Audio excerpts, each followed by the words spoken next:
Okay. Good evening and welcome to the October 20, 2014 meeting of BUHS number 6 board. Welcome the usual crowd, and we'll jump right into the agenda. And we'll start with the clerk's report. And we have minutes that have been around for October 6th meeting. Is there a motion? Move we approve the minutes of October 6th as presented. Okay, is there a second? Is that Russ? Okay. Moved by Ricky, seconded by Russ. Are there any additions, deletions, or corrections to those minutes? If not, all in favor of approving the minutes from October 6th, signify by saying aye. Aye. Opposed or abstentions? I abstain, I was absent. Ruth was making pies and you were I was at the doing group duty. that covered good. Yes, Ruth was making doing pies and other making civic meetings. duties. So that's a good reason. Okay. Any communications? Anything else for the clerk's report? Okay, we move on to recognition of groups and/or individuals, of which there are none.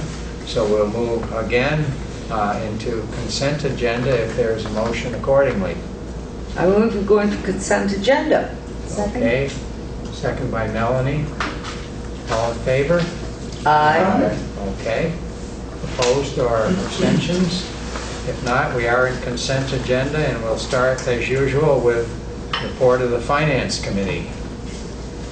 Finance Committee met on October 8th at 8 a.m.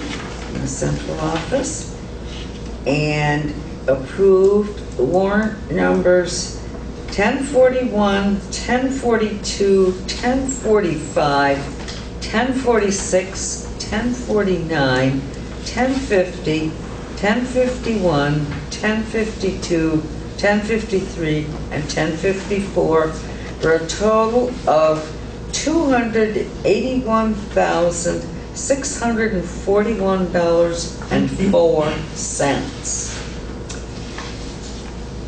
And we also approved payrolls for September 5th in the amount of $456,672.17. And payroll of September 19th, the amount of $445,987.96. And that Okay. is all the warrants that we approved. Okay.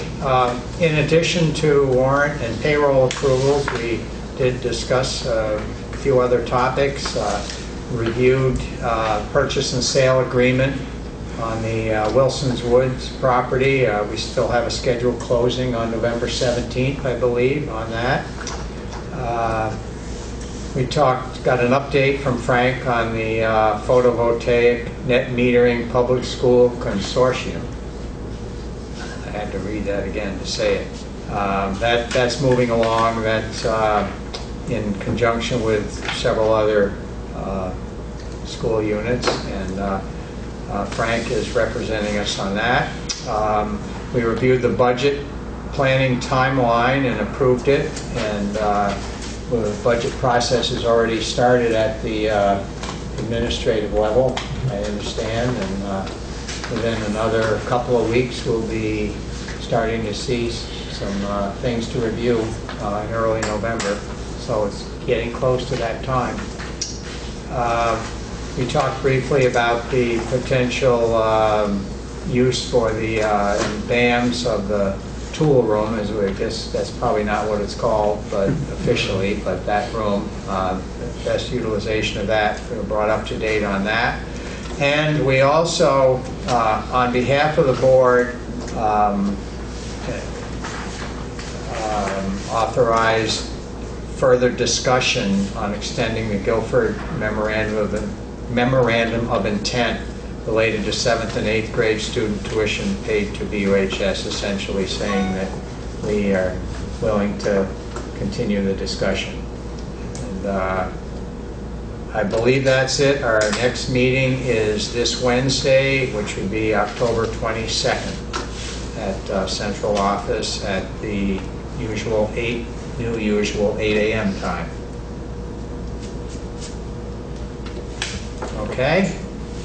Any questions on that? If not, we'll move to planning and policy. Planning and policy has not met. We don't have any new policies coming up for review and no updates yet on the dress code policy, so there was no need. I would just think that we've got 4 or 5 new policies going through the SU process, so maybe we can get those. So we should be seeing those soon. Yeah. And the dress code is still in the doing surveying, or? Okay. All right, thank you. Teacher Curriculum Committee. We met earlier this evening at 6 o'clock, and we got a presentation from Michelle Hood and Dan Braden about the Biomedical STEM Academy. It was, I think, really enlightening to see. Michelle Hood's teaching a Principle of Biomedics class, and Dan Braden's teaching the Human Body Systems class. They're very hands-on. They have a component that's involved with career stuff as well, like looking at careers in those fields. So it's the joint effort between the Career Center. It really fits really well with the curriculum they're using. They were initially thinking they'd have like one section for each one of those classes, and they actually have 3 sections for each one of those classes. So the desire was there by students to take the classes. And a lot of them are also considered doing the dual enrollment thing as well, so they're actually earning some college credits as well for those classes. So it was a really cool presentation to see how they're doing it, how it's hands-on but yet also theoretical. Some of it's using things in the classroom and lab stuff. Part of it's online, so there's a variety of different ways. So it really attacks a lot of different learners and lets them all access that information, which is really cool. And then we talked a little bit about the classes, the next 2 classes, because it's a 4-class sequence that would be in next year's situation. So there'd be more people would hopefully be coming on board to do that, and there'd be 4 classes that students could take in the Biomedical STEM Academy. Very good. And that was 5 on the TCC, right? So Well, 4 of us were there. 4. 4 of us were there, yeah. Have a good chunk of the board, some education. Yep. Okay, thank you. BAMS Committee. And the BAMS committee met this morning at 7:45, and we did a bunch of stuff. We got a bunch of updates on some things. One of the things we did is we found Keith went through the weekly staff newsletters that he does with us, and he kind of shows us this education and updates that he does for staff. So we got to see that. We learned about a presentation that's coming up in early November called Technicool, which is around technology and safety for kids, and there's a presenter that's coming into the school to do sections with each team, and then there's also going to be an evening presentation for parents that day, which is pretty interesting. Sounds pretty cool. And then we learned how the rollout of all the Chromebooks is doing with everybody. So now that every student in BAMS has a Chromebook that they have access to during the course of the day. And we talked a little bit about the starting of the budget process and where he's at and where the administration's with that is with BAMS. Okay, thank you. I noticed, I just saw in my email that did you copy all the rest of the board on the newsletters? No, I Okay. just sent it to. That's helpful, but not being on the BAMS committee. I'd be happy to That's send them along. Yeah, I mean, it's not a big deal, because we can, you can go through them fairly quickly, and it gives us a nice update. I know there's the printed newsletter, that still comes out, but that's really a different It's different. thing, yeah. So, that was good. Thank you. WRCC committee has not met. And there is nothing under other. Actually, I mean, I can talk a little bit about SESU, that's the right, SU that was- finance. Yeah, sorry. And maybe we should ask Barbara to put that on That's Yeah, a because I agenda never item. remember. We met, like the BUHS Finance Committee, we met to start thinking about the budget and trying to give some direction as to where to go to. One of the things that we'll be looking at, actually now that special ed is part of the SU budget rather than each of the various boards, us included, is how those costs are allocated. And I think what we're talking about and what we did for the current year that we're in is looking at it as a way to spread risk a little bit. And I think that we use something like a 3-year rolling average, something like that, to do that. We worked it out with Jim Kane, and now we're talking about revisiting with Frank and figuring out how to do it, because we didn't want to make changes that would be dramatic for any of the towns or UHS. But particularly when when a family moves in with kids with special needs, particularly in the smaller towns, that can be quite a bump to the budget.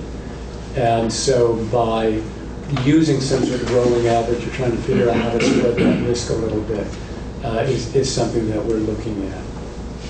It's something I've been advocating sort of statewide and broader for a long time, because it's not really fair to a town. I mean, when I was on the town committee, that it can bump local taxes up, and so the taxpayers are obviously concerned about higher taxes, but it's not like the reason is fabricated or anything like that, and so it puts a community at a funny sort of edge.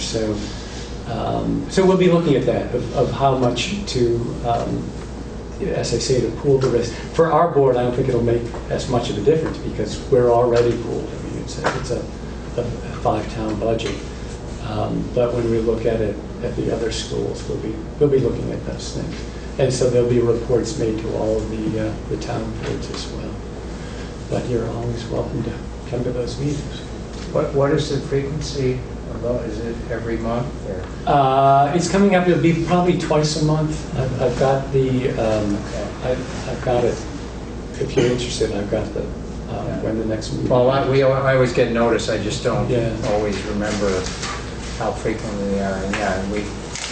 And what the meetings will be as we get really rolling, and that may be the same for the UHS Finance Committee, is that we get reports from the special ed people, from the English as a second language or learned language, and we just go budget item by budget item and look at how those numbers were developed and go at it that way. And a lot of those other things are statutorily defined how it's distributed to the individual towns, but the special ed there's more flexibility.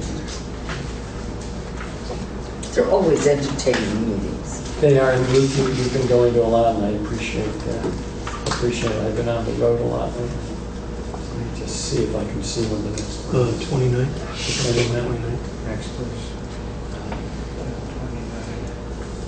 Is that the SU? Yeah, the SU is on the 29th. SU finance. Finance, Yeah. the finance, yeah, and those meet at 5:30. You'll be talking about the big SESU meeting. You're going to mention that at all, or The that we past just one? had? Yeah. I wasn't going to. Okay. All right. Would like me to. Reformulate. Well, I just want to make sure we give everybody an opportunity, and I constantly forget when I get to the end of the listing here about SESU finance. So if you probably just put Yeah, that- I put a note that I'll.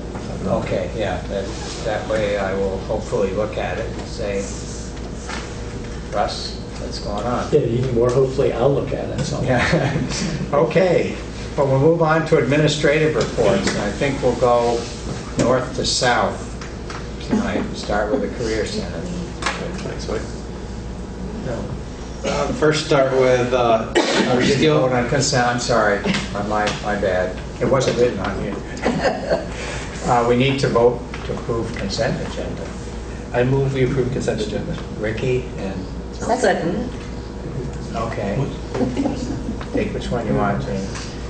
Okay, all in favor of approving consent? Aye. Opposed? Abstentions? Okay. Thank you. Sorry. Student council, do it first. Oh, we can do Go it there. first. Yeah, okay, we'll do student council first. Oh, hello. We conducted a survey at the parent-teacher conferences of the parents and asking their views on the dress code. And we're meeting with Mr. Perrin tomorrow to discuss those results and then what to do with that information and how to use that with the students and the parents and see what we can do from there. And then Feed the Thousands is our next big project, and that's what we're working on now. When does that come up, Tom? Our kickoff is going to be November 15th. Oh, good. Okay. Would you like me to generally ask them to speak first? I can try to remember that. If you can, it would be great. I mean, Okay. Yeah. Once you get there, report early.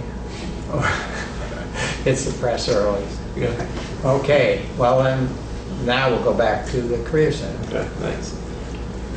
Our Skills USA chapter this year is growing leaps and bounds from about 5 students last year to this year we have 20 students, which is another CTSO. And on November 3rd, they will be attending their fall conference at the Montpelier State House. And they'll be participating in learning about state government procedures and systems, which is a great opportunity for some of these students to experience and to view. The Women Can Do conference I spoke of at the last board meeting, which was held this past Thursday. Had a great turnout of 65 young ladies that attended, which was held in Randolph at VTC. And Ann Doran, I got to give her a big thanks here publicly for organizing such a great trip for the students and well received by the students. And she's going to follow up with each one of those students with a letter and inviting them into the Career Center to shadow a specific choice class that they participated in that Women Can Do. So we're also using it as a nice marketing tool as well. I found it kind of interesting that a good number of the students from Hinsdale, the young women that went, were not enrolled in the Career Center, but they were very interested in those topics, so that'll be a nice chance to follow up and let them know that there are programs here that would fit their interests. Yeah, I think there was around 12 young Yeah.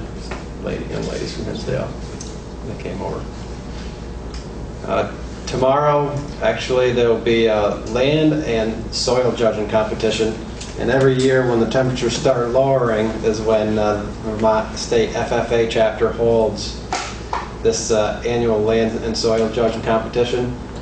And our forestry teacher, Dennis Hamilton, has participated with his students over the past, I think, 25 years and has placed first many of those years. So he's going to be bringing 12 students tomorrow. So I wish them luck this year in participating in this great event. And last year they did attend the national competition in Kansas City. Not Kansas City, Oklahoma City. Yes. The Nationals. Yeah. So it's a great experience for the kids that a lot of them never have left Vermont. Great.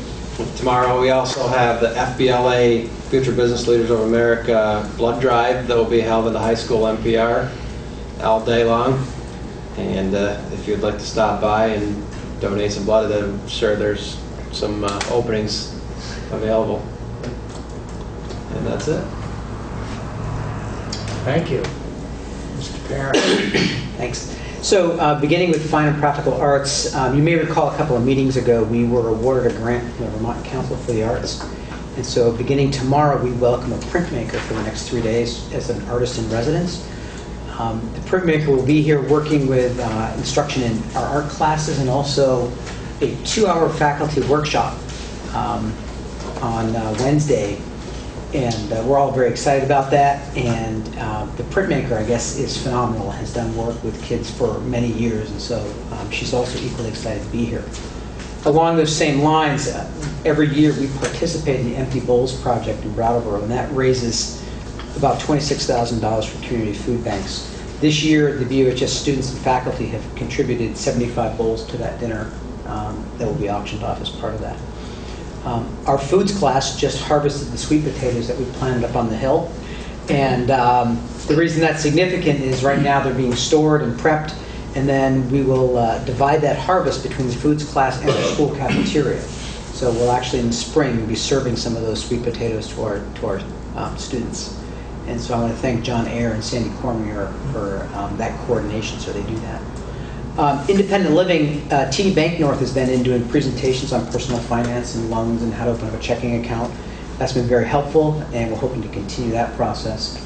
And if you haven't seen the TV production classes broadcast on Mondays, Wednesdays, and Fridays, they're phenomenal this year. They're doing a great job. They've got an incredible cast, and it's on BCTV. And you can actually go to the BCTV website, and they have an archive of past shows. This year, they're starting to do stop motion and claymation as well. And today was a bagel getting eaten. A bagel getting eaten. Oh, nice. It was interesting. But Allison Cram is doing a great job with that program. She's really working hard with the TV production kids, and they're phenomenal this year. So if you get the chance, it's probably a good thing to watch. Over the weekend, we had Brave New World presented here. It's an Aldous Huxley novel. This is the dramatization of it. And Bob Kramsky directed that this year with 14 of our students. It's a story of a dystopian future, and a lot of commentary on thought control, and a lot of chilling themes that we find coming true today. And it was a great performance that they put on this year. Finally, on the 29th, all of our sophomores will be taking the Aspire test, which is the precursor to the ACT. We did that last year for the first time, and so that will be that morning. All of our 10th graders will be in the gymnasium. We did it last year. We'll do it this year. Sophomores found it to be useful last year. Counselors loved the idea that students could actually take a pre-ACT exam to kind of get a sense of what the testing environment's like. At the same time that's going on, our juniors will be taking the practice Smarter Balanced Assessment exam. And so they'll be doing that the same morning to get a sense of what the Smarter Balanced Assessment in the spring will be like and what to expect. We're hoping to have conversations after they take it to find out not only what do they think of the content, but more importantly, what do they think of the idea of taking that online assessment, and what do they find as challenging as they do that. So we'll be doing that as well. And I would renew my invitation for the board to take that SBAC as part of the board education program as I well. think that's what you were hoping for tonight. That's The right, board that's what we were going to education. do tonight. We might need a little bit more time. We'll do that next time. We'll do that next I time. had extra coffee Put today. this and back. Last week we had parent conference last Thursday. It was well attended, and parents were glad to be able to sit down with teachers and talk about their child's progress. Finally, it's play down season for fall sports. Tomorrow, our boys soccer team goes to Colchester for their first game, and then on the 12th, on Thursday, the girls soccer team goes to U32 for a game as well. So we wish them well. Field hockey is not participating in the playdowns this year, though I have to give Kelly Markle and Cheryl Riperdoni credit for the great job they did with their very young team, and it bodes well for the future. They're very enthusiastic, and those two coaches were phenomenal this year. Saturday is the cross-country state championships, and we look forward to seeing some of our students perform well there. We did conclude our first fall cheerleading season after a 2-year absence of cheerleading. It came back this year, so we're glad to see that. And we're going to welcome them back for basketball season. And last but not least, our football team will be having their season finale this Friday against South Burlington, up in South Burlington. So that's it. So thank you. So are you seriously ready for the board to take the Smarter Balance? All I really need is a little bit of lead time so we can set up the computers and have them ready to go. And what kind of a chunk of time will it? 3 hours. No. I guess what I'm thinking is maybe if you could take about 20 minutes, and we'll divide the board up into English language arts and math. Yeah. And I'd like you to take about 20 minutes, maybe 25 minutes to actually whip through the problems because they're really easy. And then I would love to get your feedback on the interface and what it looks like and what you see as the challenges. Well, And Tana and Oliver will be popular. yeah. I would think that maybe we would want to do that before we get too deep into the 2 or 3 budget meetings a week, and our brains are fried. So we could do that as part of our, well, that'll be the first November meeting, actually starts before the budget meetings start. That'll be before the budget meetings start. Everybody amenable to that? I'm amenable. I might even suggest we could start the meeting early that night, 6:30. Probably. Unfortunately, Sean and I will be in Guilford with Keith for the BAM's overview that night. So, but don't stop because we can't take the test.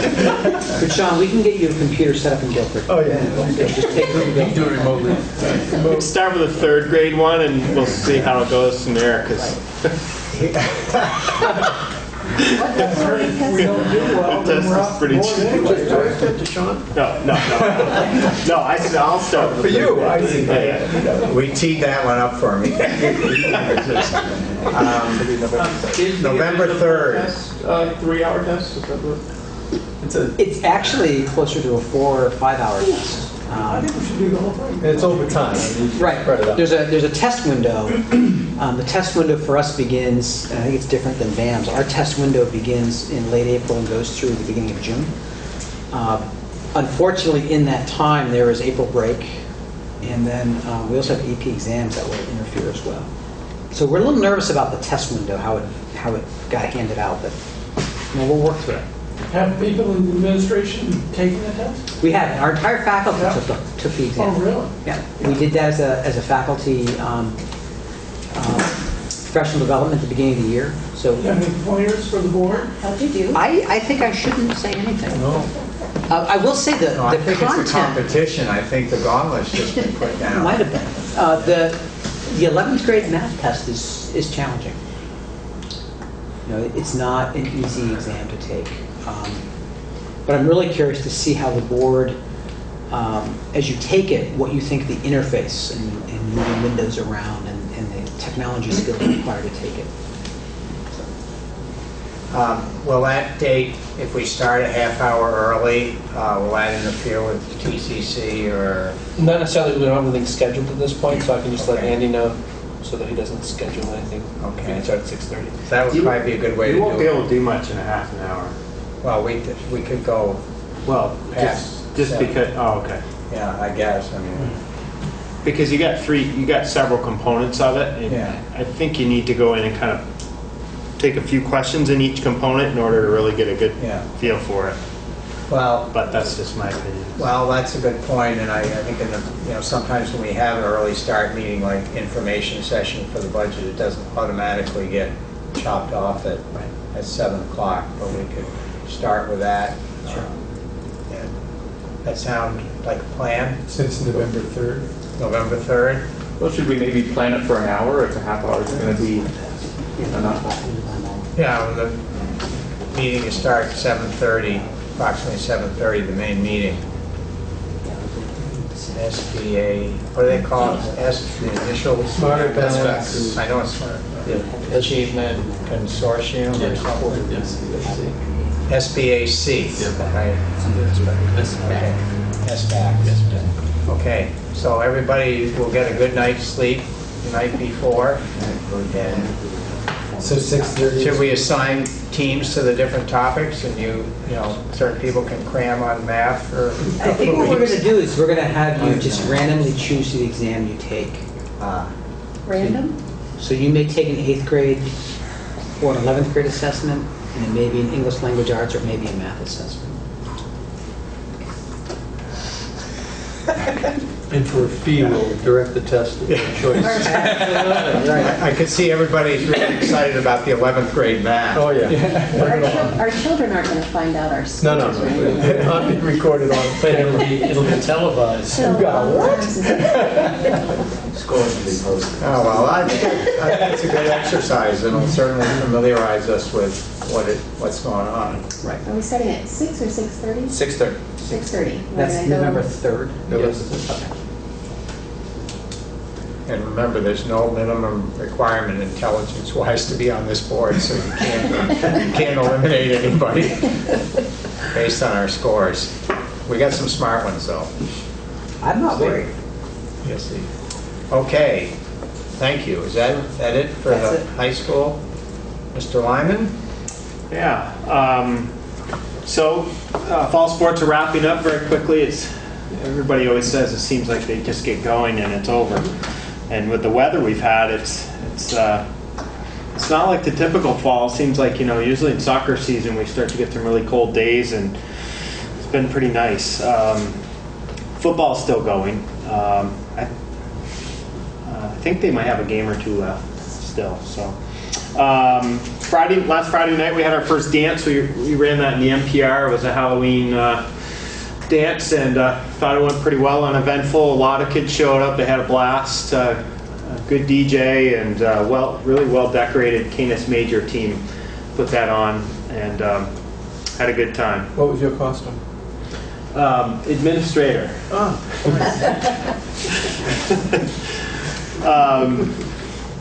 It was too warm to wear a costume.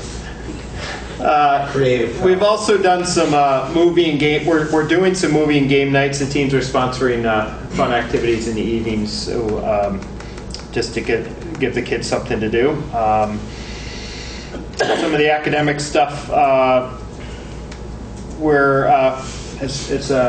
As Ricky had talked about, we're rolling out the rest of the Chromebooks. Some of them the 8th grade received them today, and most of the rest of the 8th grade will receive them tomorrow. 7th grade have had them for a while, and a lot of work went into that rollout. And we have a lot of work to do to figure out how to manage them, not only with the kids and carrying them around. I mean, we're getting some routines, but also how to implement them the best in the classroom. That's going to take some time. We did a training on Google Classroom with the staff the other day. Google Classroom's a platform that it's a kind of a program that comes free with the Google Apps piece, and we really like it so far. And it's just a great tool for teachers to be able to kind of assign work out electronically to kids. It's the best I can summarize it. Along with technology, Ricky also mentioned the Technicool. I'm excited about that. Basically, there'll be somebody coming from this Technicool. It's sponsored by Prevent Child Abuse Vermont. They'll be meeting with the 4 core teams, the kids, each section for about an hour. And they cover a lot of the stuff that, kids, they talk about the dangers of the internet, but also protecting kids from themselves as far as what they put on the internet, and the future implications for them as far as what they put on Facebook and all the social media stuff.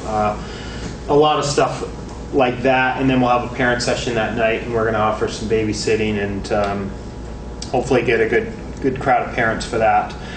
what was the date of that again? November 6th.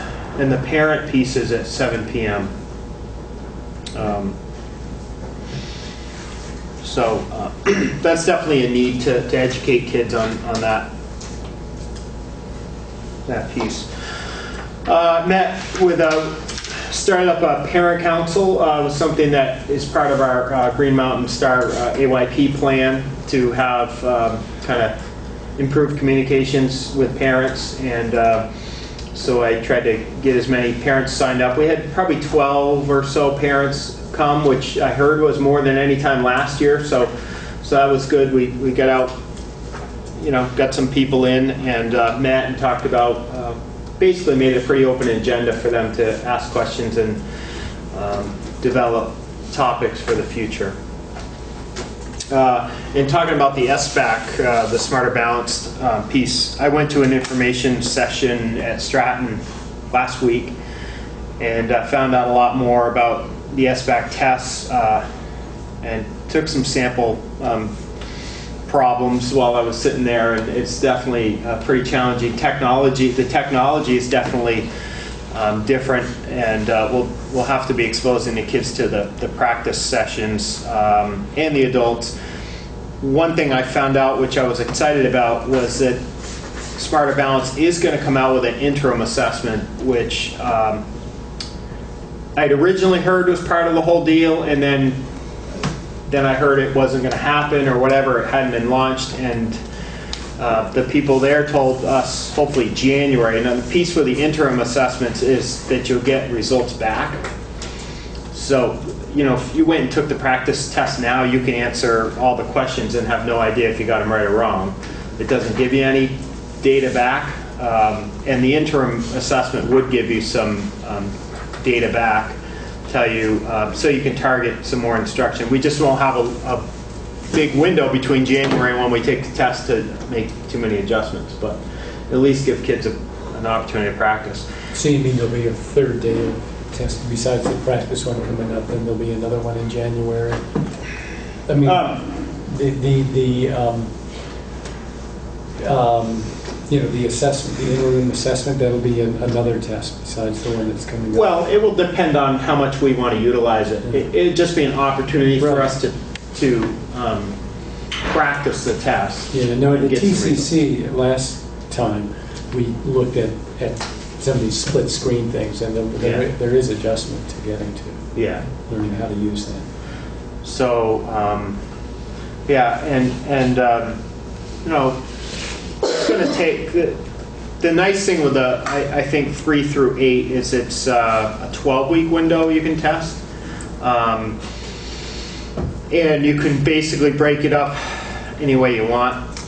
Before it was like, you did a 2-hour window here, and you had a very short window of time to get all the tests done, and you did them in large group settings. And now you can break it up into small groups and run things very differently than before. So, that's a quick update. Thank you. Central office? Yeah, since I wasn't here last meeting, I thought I'd give you a little board education.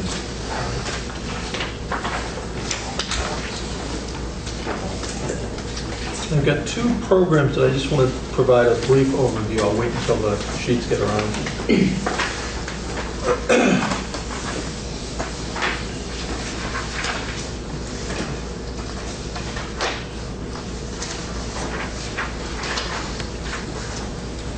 So the first is an overview of the one of the collegiate high school courses, Dimensions of Social Change.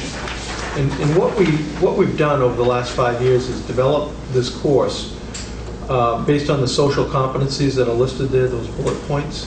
And these are the asset development work, or the asset development work that we really stress with our middle school leadership retreats and asset development student leadership groups at usually the upper elementary grades, 5th and 6th, and then 7th and 8th, that sort of thing. So when we really wanted to get high school students working with younger students on these issues, at first we just pull them out of class, and it just didn't work because kids can't get out of class that easily, and they don't want to miss the classes. So we developed a course where these students would actually be working on social justice issues, but then developing workshops for the younger kids. And so this year we have 16 high school students, all getting credit from SIT. So they are getting a social studies credit as elective credit. And it's a great group of students. Mary Gannon is the lead teacher. I work with that class. What I've committed to is always being there at least once a week and during the workshops. And as we get closer to the first workshop, I'll be there this week, Monday, Tuesday, Wednesday for the first workshop. So it's something that I feel really committed to in making sure that the students at the high school level see our support for these issues, and certainly when our visiting students and staff come to the school at the multipurpose room, I'll welcome the group and then turn it over to the students to do the workshops. So you can take a look at this. If you flip the side of this, this is the schedule of the workshops. I actually think there's 13, not 12, but you can see the Dummerston, Putney Middle School students will come here starting this Wednesday. BAMs will be set up in 2 groups in November. And then we have the upper elementary kids, the 4th, 5th, and 6th graders coming through November, December, into January. I think it's a really good program. It's amazing the impact the high school students have on the younger kids, and the younger kids just like, feeling like this makes a lot of sense to them. And I think they love coming to the high school to have that experience. So if you see a date there that you might be available, it'd be great to have you. Just come to the multi-purpose room. And so just wanted to highlight that. If you have questions on this, I can take questions at a future date or as you think of them. Is there how does the curriculum for this, how is that developed? Is it something that was kind of prepackaged? Or? No. It's Mary Gannon has done this work for many years.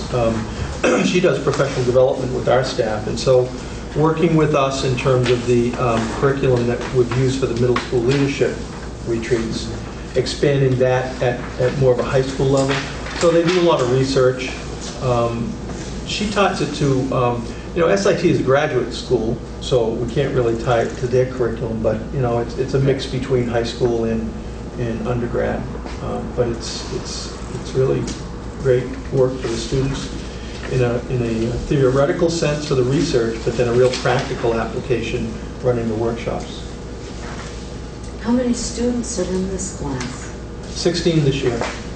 Yeah, it's I think the first time we had it, there were 20 students, and it fluctuated to, 1 year there was 8, and now it's up to 16. And that's a pretty nice number of students doing it. So the other document I'm passing around, since we have had a pretty well established, and again I'll wait until you see it. Can I ask a question? Yeah. Is it an elective class or is it a part of the English department? Social studies, it's an elective. Social studies. Yeah. I think what's happened is word of mouth. Kids, younger kids that are hearing about it. We have now probably 4 students that have done the middle school leadership retreat and have come into high school as sophomores and juniors, and like the concept of that from the work that they did in their middle schools. So it seems to be pretty popular.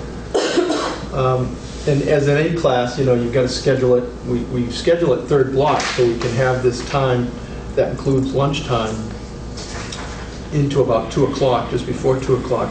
So we have a pretty good chunk of time for planning, but also for the workshops. Now this next flyer is, since we have a pretty well-developed dual enrollment program, the McClure Foundation, and I think it came to us through the Agency of Education, felt like we were a pretty good model of a school district that was doing dual enrollment. And the McClure Foundation was asking us to do some regional workshops to kind of work with other districts that probably are not doing as much, or maybe are trying to figure out how to do dual enrollment. So we actually have 6 to 7 districts coming November 21st. Most of them in this region: Springfield, Twin Valley, Bellows Falls.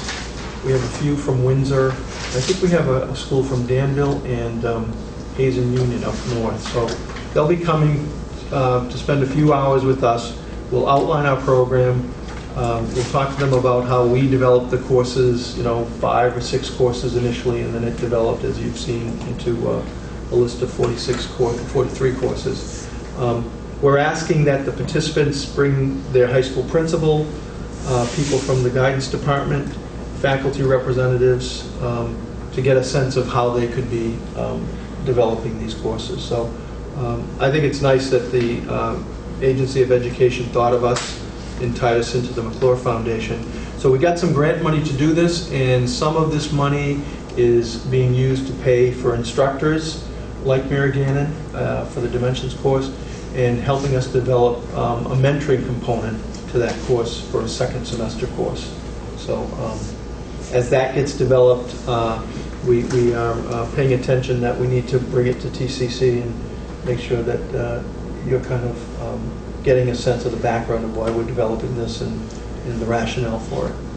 So I just wanted to have you see this, and I think it's nice that we're going to be able to do this. I think Ron's being quite modest about this program that he certainly championed, but we're at the forefront of this, I think, and just occasionally at other meetings I've had opportunities to discuss it with others. In most cases they're just formulating it or they know nothing about it, so I think that speaks very well of your program. Well, and I think we feel like if we can get more districts involved, then it supports the concept that the Agency of Education and the legislature supported for the flexible pathway legislation. This is the second of the 2-year funding, the full funding that they created, and they're going to continue funding probably for another 2 years at half the rate. But I think if other districts join in, and people in the agency, and also the governor's office, I think there'll be some people down from the education liaison. I think it will help support ongoing funding for this program. So we have an interest in this as well. Yes. Right. Yeah. I would like to echo Woody's comments too. It seems like what we got here was recognition, and I think we should be applauded for that. Ron, I'm kind of curious about the targeting enrollment of low-income and first-generation students. How do we go about doing that? You know, it's really interesting. As we developed these first few courses, some were Career Center courses and some were elective courses. We felt like we should have an English composition course and a college-level math course, and then some social studies courses because we had teachers that were very interested in it. And as it turns out, when we first offered those 5 courses back in 2008, it just happened that like 47% of the kids were first generation or low SES, low income. And as we kept track of that percentage has just increased. And I don't know if it's intentional in terms of the courses that we're selecting, because really it's the teachers that are interested in developing these courses. It's certainly with the interest of the students. But I think the basic principles of having a dual enrollment, a college credit course in a supportive atmosphere with your high school teachers and Career Center teachers just encourages kids that normally would not necessarily take those courses to try it. And then what happens, I think, with the first and second and third year, kids were in the class, didn't know they were getting college credit, and said, well, geez, I'm doing this work, I might as well get the credit. And then it just word of mouth that students just felt like it made sense. But we still have very high achieving students taking some of these courses. We still provide AP courses, which is a good alternative for some kids.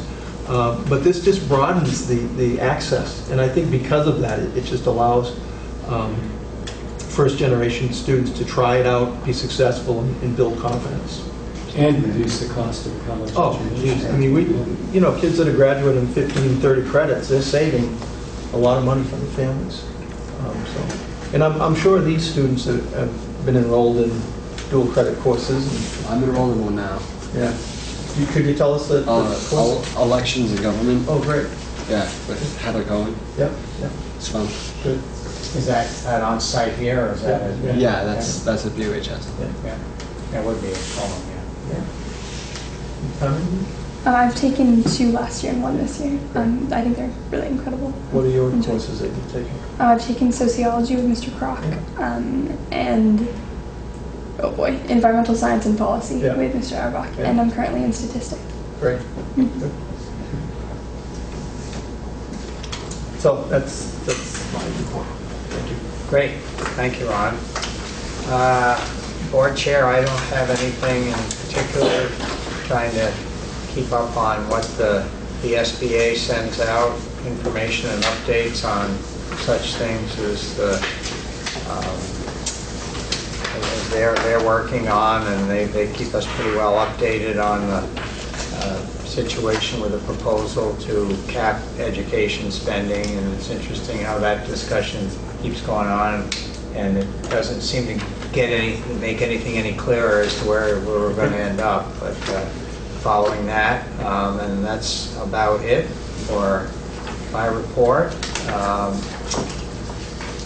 think, is there anything else?